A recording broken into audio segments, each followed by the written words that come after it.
എളവള്ളി ഗ്രാമപഞ്ചായത്തിൽ 2025 മെയ് മാസത്തിൽ ഉദ്ഘാടനം ചെയ്ത മണച്ചാൽ ചിൽഡ്രൻസ് പാർക്ക് തകർന്നതിന്റെ കാരണം വിജിലൻസ് അന്വേഷിക്കണമെന്ന് കോൺഗ്രസ് ആവശ്യപ്പെട്ടു.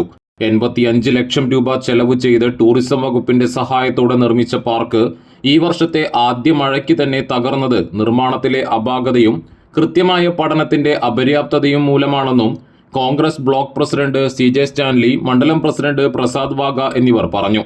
നിർമ്മാണത്തിലെ വലിയൊരു അപാകത ഇതിനകത്ത് നമുക്ക് കാണാൻ സാധിക്കുകയാണ്. സമഗ്രമായ ഒരു അന്വേഷണമാണ് ഇന്ത്യൻ നാഷണൽ കോൺഗ്രസിന്റെ മണ്ഡലം കമ്മിറ്റിക്കും അതുപോലെ തന്നെ ഒരു വാർഡ് മെമ്പർ നിലയിൽ എനിക്ക് വ്യക്തിപരമായും ഈ കാര്യത്തെക്കുറിച്ച് പറയാനുള്ളത്. മണച്ചാലിൽ ഇപ്പോൾ 25% വെള്ളമാണ് ഒഴുകുന്നത്. ശക്തമായ മഴ വന്നാൽ മണച്ചാൽ നിറഞ്ഞ് കവിഞ്ഞ് വെള്ളമൊഴുകും.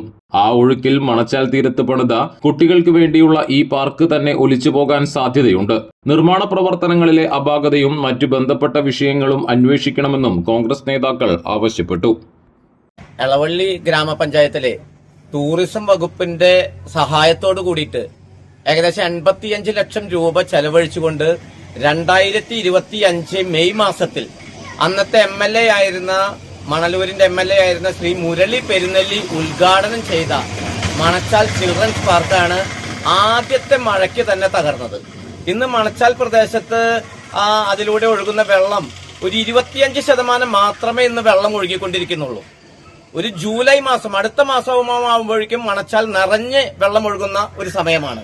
ആ സമയമാകുമ്പോഴേക്കും ഈ പാർക്ക് തന്നെ ഇവിടെ ഉണ്ടാകില്ല. ജനങ്ങൾക്ക് ഉപകാരപ്രദമായ പ്രവർത്തനങ്ങളിൽ ഏർപ്പെടാതെ ചില കമ്മീഷൻ ലഭിക്കുന്നതിന് വേണ്ടിയിട്ടുള്ള പ്രവർത്തനങ്ങൾ എളവള്ളി പഞ്ചായത്തിൽ ചെയ്തതിന്റെ ഫലമായാണ് ഈ പാർക്ക് ഇന്ന് തകർന്നിരിക്കുന്നത് എന്നുള്ളതാണ് ഞങ്ങൾക്ക് പറയാനുള്ളത്. ശക്തമായ അന്വേഷണം ഞങ്ങൾ വിജിലൻസിൽ പരാതി കൊടുത്തുകൊണ്ട് അതിന് സമഗ്രമായ ഒരു അന്വേഷണം ഇതുമായി ബന്ധപ്പെട്ട് നടത്തണമെന്നാണ് ഞങ്ങൾക്ക് പറയാനുള്ളത്.